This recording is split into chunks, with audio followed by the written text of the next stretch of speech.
সেবা এবং সুশাসন গরিব কল্যাণ যোজনানি প্রকল্পর তুইয়ে দৌড় তো দৌড় যে প্রোগ্রাম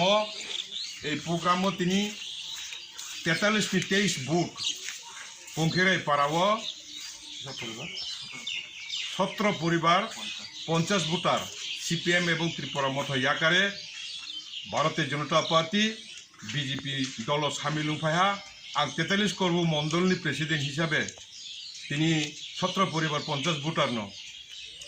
খাবে খুবই লামসাও এবং বরণী বিপদ আপদ সুখ শান্তির মধ্যে যত্ন চং তিনি কর্মমণ্ডল থেকে বরণ সাহায্য সহানুভূতি খেনায় বড় যে ফাইনাল লামে যারা তিনি ফাইকটা ফাইনাল ন 43 কর্ম থেকে আবার পুনরে হামবাইয়া ফরে তিনি বরণ চুপ বরণ খাইলাহা বন্দে মাতরম ভারত মাতা কি জয় भारत माता की जय भारत माता की जय बीजेपी जिंदाबाद बीजेपी जिंदाबाद बीजेपी जिंदाबाद